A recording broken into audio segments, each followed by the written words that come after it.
issue with your band? Do what?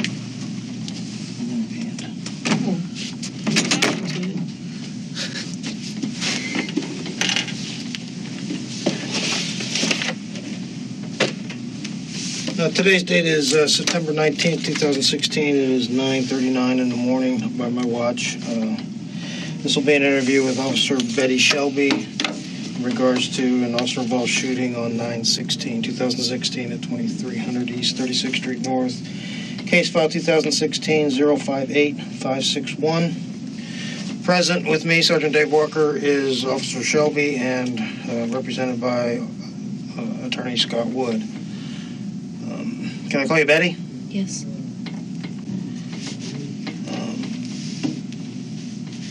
How are you employed? I work for the Tulsa Police Department. I'm a patrol officer. Okay, I'm having a hard time hearing you just a little bit, so I'm going to scoot up. I work for the Tulsa Police Department. I'm a patrol officer. And where are you assigned? GID. Adam Squad? Adam Squad, Third yes. shift? Third shift, 3 beat. And so your designator is? Adam 303. And what are your days off?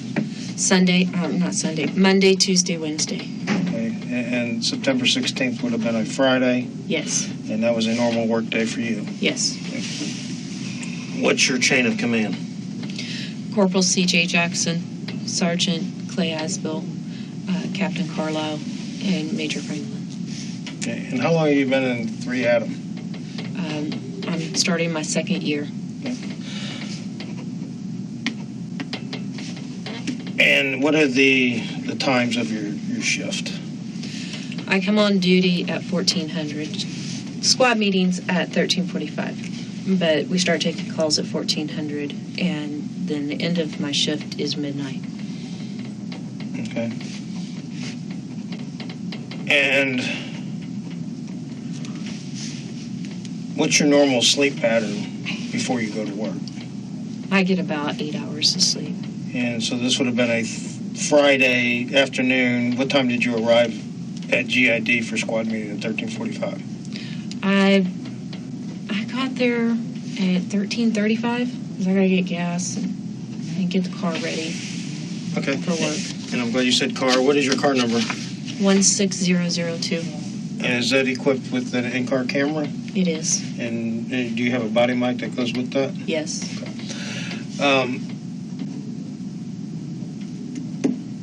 And we're talking about your sleep issue or your sleep pattern on Thursday night, Friday morning. Was that a normal night's rest? Yes. Okay. And you say you normally get 8 hours of sleep? Yes. Okay. And do you take any prescribed medication? No. Medication? No. Any illegal medication? No. Okay. So is Friday, is everything normal for you? Yes. Going to work? Yes. Anything happen in that shift prior to 1940 hours that would be remarkable? No. Okay, and you're dressed in a regular uniform as depicted on the photos? Yes. Of that night. Okay,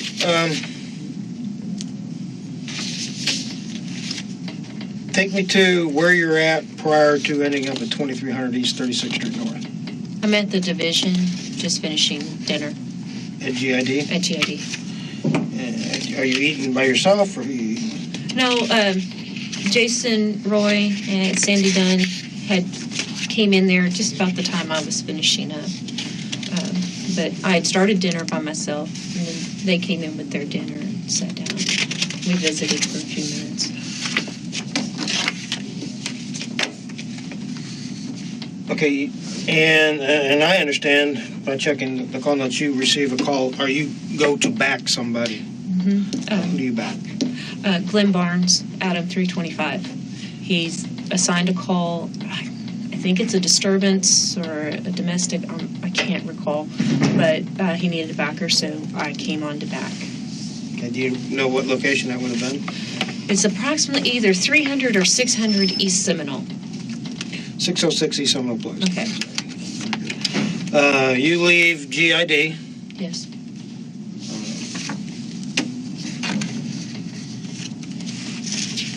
And you've already eaten. physically, are you feeling fine? Yes. Mentally, is everything good? Yes. Okay. So you leave GID, what happens? I leave GID and I turn west onto 36th Street and start heading west toward Cincinnati. Because that my thought was I can just go to Cincinnati and go down, because it was just my thought. And I can go down to Seminole and back over. Okay, so what happens? Okay, so as I approach the intersection of 36th Street North in Lewis, there's a car in front of me. And the light is red, so I'm slowing down. I see the car in front of me go off to the left where the turn left. And what I see in front of me is this man. And he's in literally the middle of the westbound lane, and he's just standing there like this. He's not with his moving. with his head down. With his head down, his hands are beside, his arms are just hanging beside his legs, and he's just motionless. And so, like I said, I'm slowing down, and so as I approach, he looks up, he sees me, and he turns his body to the right. He's watching me because my car's coming up, so he's following me, and he begins walking to the north curb line of 36. Now, toward, let me interrupt. I'm sorry, but you're facing this way. Which I'm way? facing west. Okay, so And he as is- you're showing him, I apologize. which direction is he facing? His body is facing south. Okay. Okay. And so my car is coming this way, from the east. And he's just motionless. He looks up, he sees my car, and he doesn't leave eye contact with my car. I thought, when I first see him, I'm like, what's up with this dude? Something strange there. People don't just stand in the middle of the street. But as he turns to his right, he goes to the north curb line. I thought to myself, okay, he's out of the street. I've got to go back my partner. So Can you describe him? he was very tall, black male, wearing a white shirt and some baggy pants. Age range? I thought that he was like maybe late 30s, early 40s. And very large. He's a very large man. I thought, man, he's like 300 pounds. My visual of him was about 300 pounds. And so he walks to the curb line.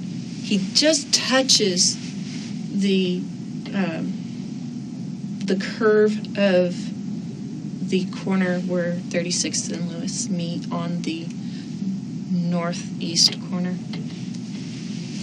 And he then walks to westbound to the cement center median, and he just stands there and he just watches me as I pass. And so I'm like, okay, well, he's out of the way. I'm going on. But it's that look that he was giving me. I'm like, he's on something. He's not being normal. Okay, I know that we as police officers see that look a lot. Do you have any special training that would enhance your ability to say he's on something? I'm a DRE, Which is a drug recognition expert. For those of us that don't know what that is. I'm a drug recognition expert. And how long have you been a drug recognition expert? Over 2 years. Okay, so you're certified. What does that do? What does that mean to somebody that doesn't know, like me? I don't know what that is. I went through a total of 5 months of training, not only to identify the psychomotor aspects of someone who is impaired on drugs, their physiology, their behavior, the signs, symptoms of being intoxicated on a specific type of drug. And it could be multiple drugs. So this exam is 45 minutes to an hour long. And it includes taking blood pressure, temperature, your pulse, looking at the pupils, getting the size of those, having them do different SFSTs, and also looking at different signs that the body does. Do they sweat? What's their behavior like? Are they slow? Are they really fast with the way they talk? Or are they sweating a lot? So this is training you had? Yes. Right, in almost a clinical. Yes. It's a clinical setting. So how does that relate to what you saw? What I saw was a person who was showing the signs of someone who was on PCP. It was this zombie paranoia type of behavior. Like he was distant. And I just got that part from right there. Just the way he was looking, but he was looking. Oh no, he's paranoid sort of look. But that was just the initial. I hadn't made contact with him. It was just, that was my thought. Someone who's just standing in the middle of the road. Behavior that's not normal. And that's what I see. That is as you're driving past. That's as I'm driving and this past. is just all going through your mind. Yes. Okay. You're still intent on getting to the back of Officer Barnes. Yes.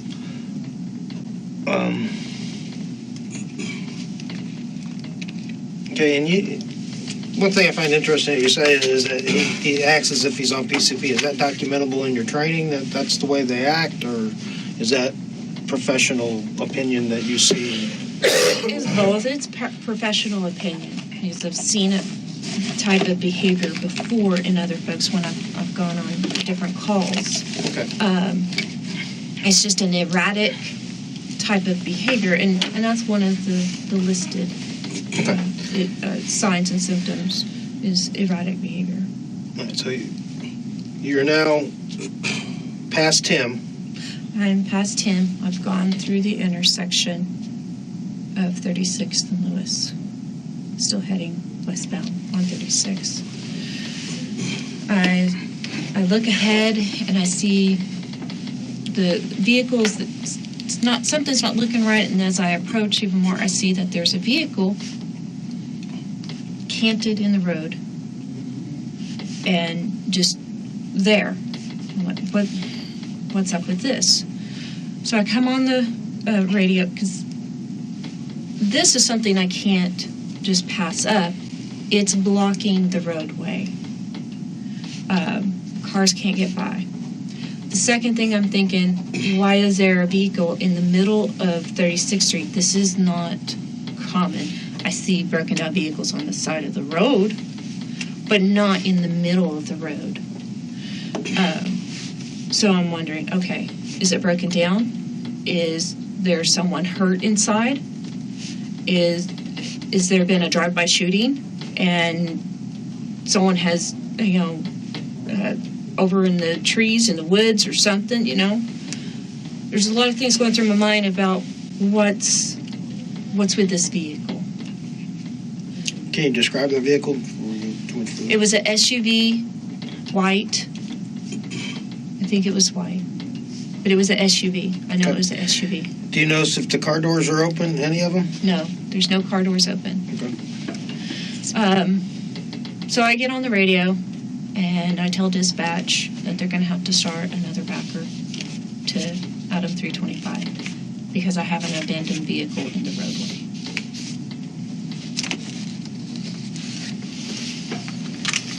Okay.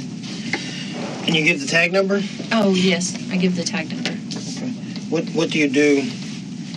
Do you turn on your lights? I put it in position 1, which activates the little lights in the back. Are they red and yellow, or are they? They're red and blue. It's been a long time. Did you put your spotlight on? No, it wasn't dark. Okay. So the spotlight on the side is not on and facing the car? Correct. Okay. All right, so you do that in position 1. Does that activate your in-car camera? No. Okay. I'm not taking any type of enforcement action. I'm investigating something to help. There's an abandoned vehicle. So I just put it in 1. Okay, then what do you do? I step out of my car. I've got the door, as the door is still open, I thought, it sounds like that vehicle's running. So I shut my door and take a few steps closer. It is running. Okay, so now things are really starting to seem weird to me. So I approach the vehicle just more cautiously, I guess, than I normally would, because this is different than I've ever experienced before. Do you draw your gun at that point? No, Okay. no. But I stayed close to the vehicle, along the side, and I'm looking to see if there's anybody inside. Passenger side or driver's side? I'm on the driver's side. I first look in the back passenger. On the driver's side, I look in the window. There's no one there. I can see the front passenger seat. There's no one there, so I continue to approach, and I look in the driver's seat, and there's no one in the vehicle. So my immediate thought then is, okay, where's the person that this belongs to?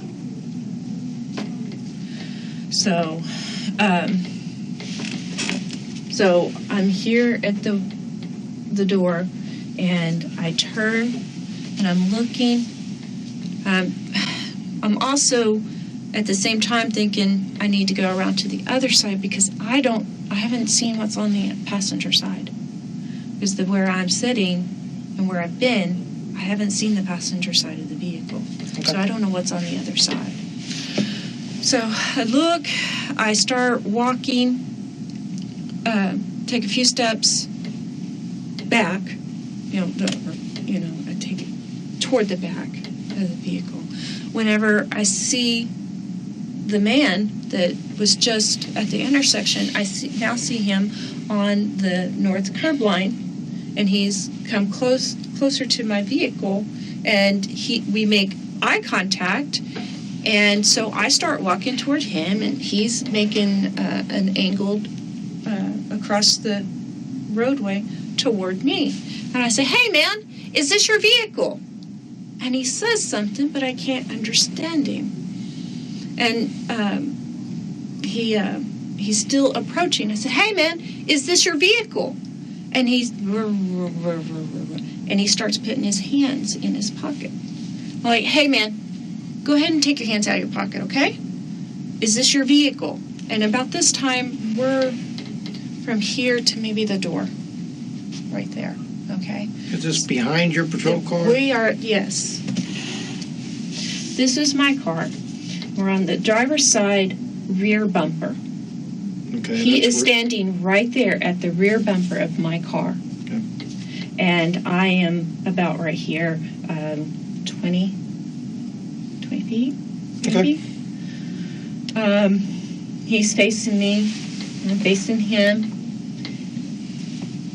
He goes to put his hands in his pocket, and he's just staring at me. And it's not an expression of wanting to, hey, get help. It's his head is tilted down, his chin is low, and he's looking upward like this. His brow, he's looking up through his brows. Okay, and he's saying something, but I can't understand him. I said, "Man, take your hands out of your pockets." And he goes like this. And I said, "Hey man, is this your vehicle?" And he goes like this. And he puts his fingers into his pocket. I said, "Man, take your hands out of your pocket now. I'm starting to cover my gun at this time." And he just looks at me, and he turns to his right, where he's parallel with the bumper of my car. And at this point, I get on the radio and I say, Adam 303, hold traffic. I've got a subject that's not complying, or he's not taking his hands out of his pockets. I said something like that. I don't remember exact words that I said. So he's walking north parallel with the bumper of my car, and I'm in ready gun. This man, stop. Show me your hands. Show me your hands now. He puts both of his hands in the air, and he stops. He makes a half turn to his left. Now he's facing west at the back bumper passenger side of my car. He's got his hands like this, and he just looks at me. And it's like this. So, man, stop right there. You stay right there. And I'm walking my way, angling, I should say, to where the bumper of the car there. He's right here facing to the west, and I position probably right about there. And I'm thinking, I'm by myself. He is very big. His behavior is not right. Something is not right here. So, okay. He's intoxicated. He is not obeying my commands. I'm thinking he's got a weapon in his pocket, because that's my immediate thought, is he's going to his pocket. And I've told him several times, don't put your hands, or take your hands out of your pockets and show me your hands. And so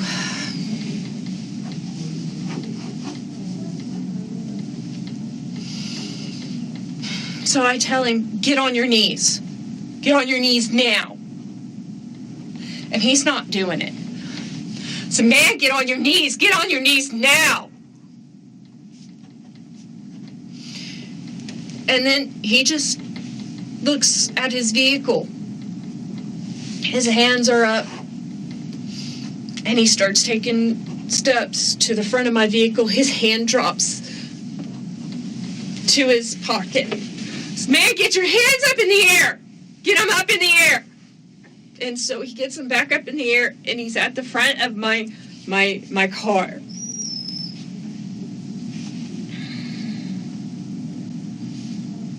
And I tell him, stop. And so he stops, and he still has his hands. But he's positioned his body to where he's facing his SUV. And he just stands there and he's mumbling. This whole time he's saying something, but I can't understand him because it's very, very low. And it's just unintelligible. He's not doing anything. He's not stopping.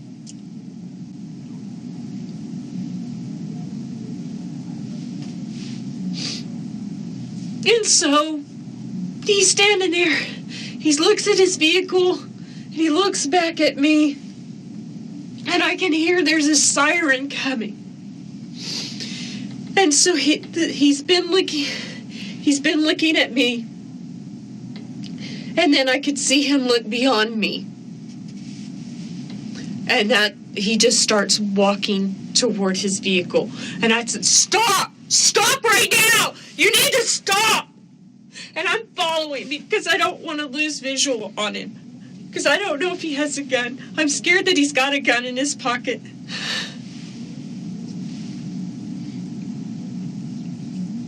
You're walking behind him.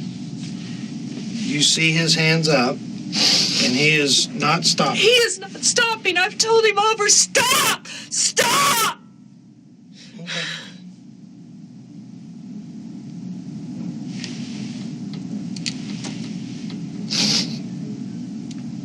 He goes on around his vehicle, and he goes to the driver's side. I've come around. He drops his arm, and he goes, and I said, stop! Stop! Stop!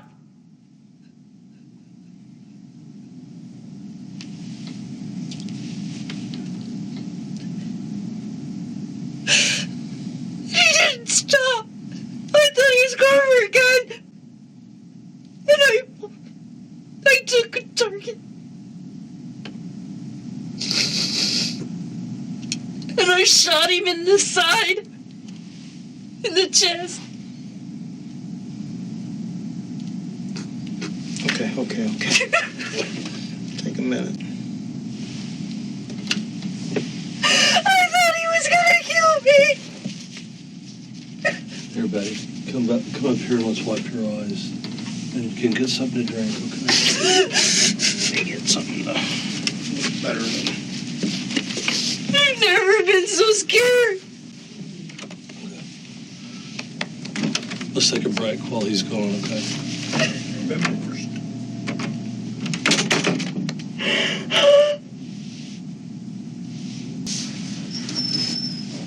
I'd like to go back to the point you see him walking towards your car, and you realize you're going to engage him again. His demeanor, is it any different than what you saw on 36th Street North as you're driving past? No. Do you think, again, through your DRE, or then you were in a different mode? Are you saying he's still under the influence of something? He's either under the influence of something or he's having a mental health issue. And as you approached the left rear of his car, now just to be clear, we saw the video. Yes. Are you cognizant of anybody else with you? No. I thought I was by myself.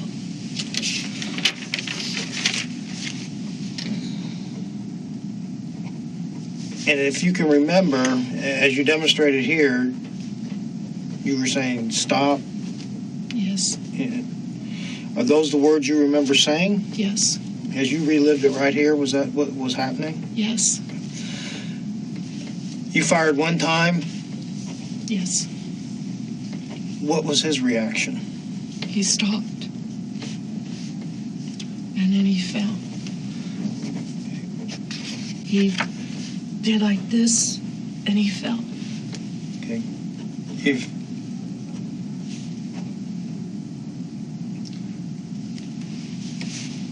Question is did you have any consideration to following up with another shot?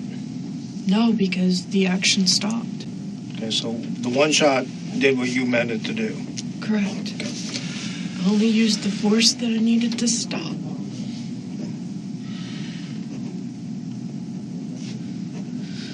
And as you explain it, you don't know that Officer Turnbow is just to your left, which would be south. Right. And you don't remember him, and I know you explained this, but let me ask. His statement is that he told you he has a taser, and you responded okay. You don't remember? Do you remember any of that? No, I do not. Okay.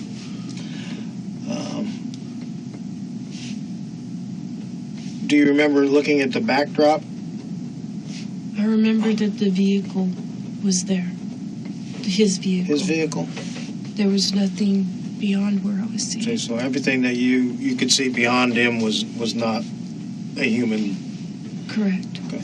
There were no vehicles, no people beyond.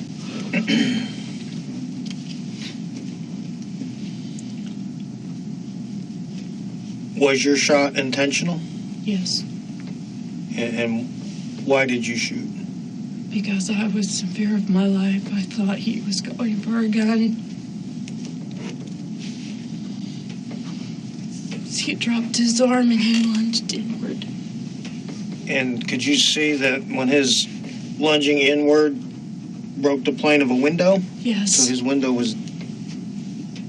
His window was down. And you the knew windows that? were down on the vehicle all the way around. Okay, and you knew that prior to him getting to the window, or to the vehicle? Yes, because I had been up there before to check for any persons in the vehicle. I didn't check it for weapons or anything like that. It was a quick, is there somebody in here? And then I turned my attention to find the owner, if I could.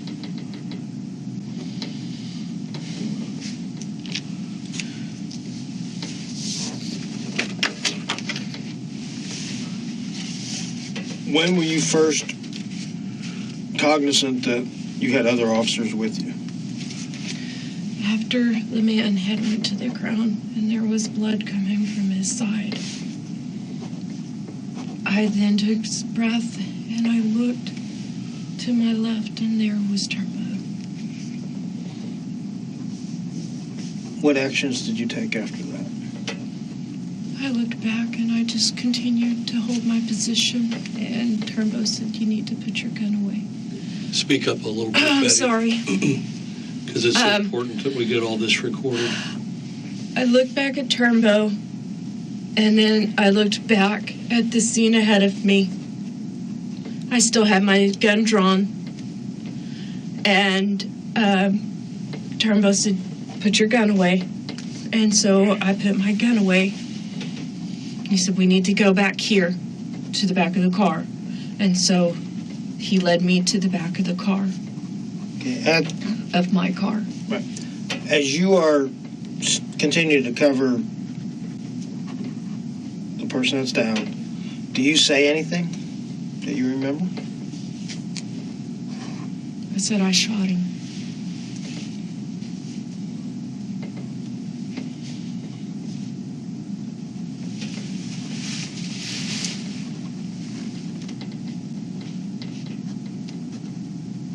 Do you have any recollection of time from the time you make contact with this individual, walking down the street where you start giving commands? Do you know how long that was until the time you took a shot? No. You have no concept of how long you think you were there? No. Maybe 2 minutes, a minute. I've seen the call screen, and I know the time on the call screen, but I don't know how long. Okay. That's a good answer. That's fine. It was a very long time. It seemed forever. As you are walking behind him, and I know you've seen it, with his hands up, what is going through, as you take action, what is going through your mind at that point? What's going through my mind is, because I've seen him look back at me, look at the vehicle several times. He's looked at the vehicle several times, like he's making a thought of what to do. So when we were back at that corner, he saw the police car, I assume, or heard the sirens. I was hearing the sirens at that point. And he looked like he was looking at a police car or the sirens in that direction. And then his pace picks up, and I thought, because he's looking at his vehicle, crap, he's going for a gun. He's going for a gun. I know he's going for something in the car. And so that's what I was thinking as he was going there. And then he gets to the window, and he's got his hands up. He looks at me. At that point, let me stop you right there. At that point, when he's looking back at you, what are you thinking at that point? He's trying to get my position so that he can reach for a gun and shoot me. And at that point, you're still not cognizant of Officer Turnbow being with you? No. All right. So now you are at his left rear tail position of his vehicle. He's at the driver's side door.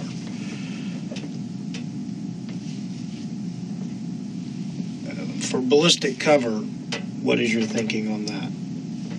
Do you have any good ballistic cover at that point? Oh.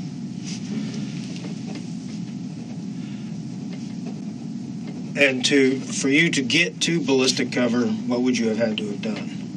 Go back to my vehicle and go onto the passenger side of my car to put me in the engine between him and me, and I would lose visual contact.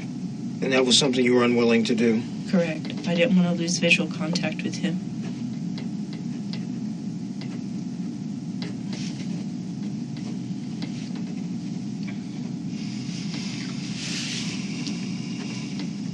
as you're backing up with Officer Turnbow, and you get back to your police car, do you remember saying anything at all? Yeah, I told Turnbow again, I shot him. He said, yes, I know you did. And if I'd had a gun, I would have shot him too. If I had my taser out.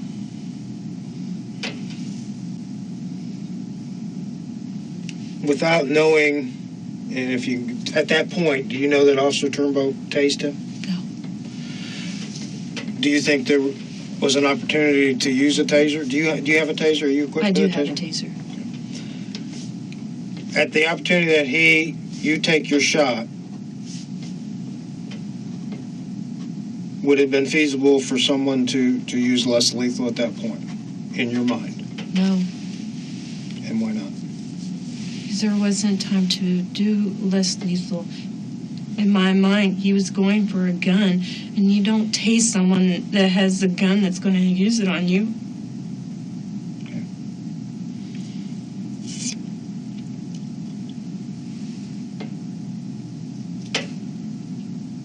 I'm good. I have just maybe a couple of questions. How long have you been a police officer? I've been with TPD almost 5 years. Okay. Any law enforcement experience before that? I was with TCSO, or Tulsa County Sheriff's Office, for 4.5. Have you ever been in a situation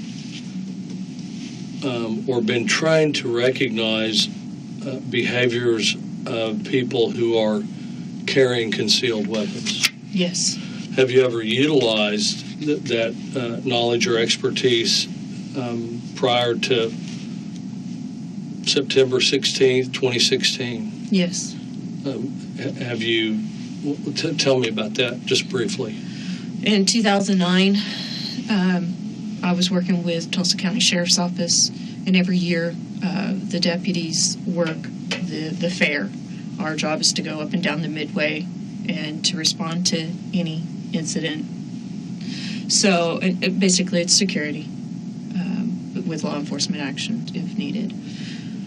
The department had received intelligence that there was going to be a retaliation for a murder that had occurred the week before of a 13-year-old boy as he got off the school bus. And so what they mean by retaliation is shootings out at the fair. And so while walking through the midway, I observed a teenager walking different than other people had been walking in that fair. He was favoring his right side. He had this bulge in his pocket, and it kept drooping down, and he'd pull his pants up, and this started on the east side of the midway, and I followed him to the west side of the midway, watching his behavior. The partner I had somehow left me, and I was by myself, so I wasn't going to engage this guy until I had someone. And so this whole time he's checking his pocket, he's pulling his pants. I'm like, man, I know he's got a gun. So I make contact with another deputy, and I say, hey, I think that guy has a gun on him. He's well, let's do a head check. So we go up to the guy, say, hey man, can we talk to you for just a second? He's, yeah. And the deputy, and I wished I could remember his name, but I don't. He's, man, do you have anything illegal on you? Like drugs, a gun? And he just froze. And he said, I have a gun. And his hand goes inside his pocket. And I said, whoa, stop. And I grab his hand and get it behind him. And we retrieve a loaded gun from his pocket. And are police officers trying to observe behavior like that where will someone frequently touch or put their hand near where the gun is? Yes, to reassure that it's there or to reposition it. Okay. When you were involved in this encounter last Friday night, how many times did the suspect start to put his hand into his pocket or near his pocket? 5-6 times. Right. And How was he dressed, and how well could you see what maybe was inside of his pocket? He had baggy clothes on. He had a white T-shirt that hung low, and his pants were baggy. So I couldn't see his waist. I couldn't see his pocket. If he had something in there, it would have been disguised. I mean, he had baggy clothes on. From the time you first encountered him until the shooting, can you give us just a rough estimate of how many commands that you gave him to either stop or get on the ground? 15, 20 times. Okay. And obviously you had a police uniform on. Yes. Did you have ballistic vest on? Yes. External vest? It's an external vest. Okay. And you had photographs taken of you after the shooting at the Gilcrease Division. Is that true? Yes. And anything change about your appearance from then and from the shooting to when the pictures were taken? No. Okay.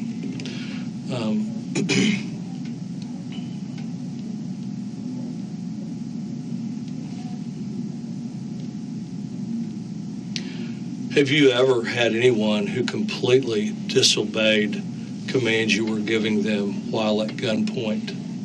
No, not like that. Have you had people at gunpoint in your career? Yes. Can you estimate how many? Dozens. Dozens? But it's usually like in a ready gun stance. Okay. It's not dead on, like I'm trying to take aim at them. It's a ready gun, like I need to be ready because this is intense. Right. And Finger outside the trigger guard. oh yes. Right. The only other instance is down south at the hostage situation where we were first on the scene of the guy who had held his child hostage, and he was shooting out the window at us. But even then, I was still in a with the finger outside of the trigger because I didn't have a target to analyze to shoot. Right. Couldn't get a sight picture. Sight picture. Okay. So he was shooting at us. I mean, the shots were just feet away from us. And so with that, I mean, we had ballistic shields, and there were other people, and I had a sergeant telling here's what we need to do. What? Let me ask you this, because earlier when you made a statement, I think I heard you right. I've never been so scared in my life. Yes. Is that true? Yes. Just never been that scared in my life. As a drug recognition expert, do you know that people who are impaired by various types of narcotics can exhibit unpredictable behavior? Yes. Did you know, as a drug recognition expert, that people under the influence of narcotics may be violent, Yes. act in bizarre ways, Yes. ignore commands made at gunpoint? Yes.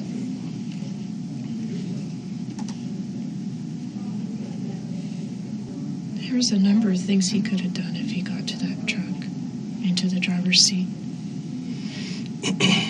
He was impaired. He could have, if he had gotten in there, he could have drove off and hurt other people, hurt himself.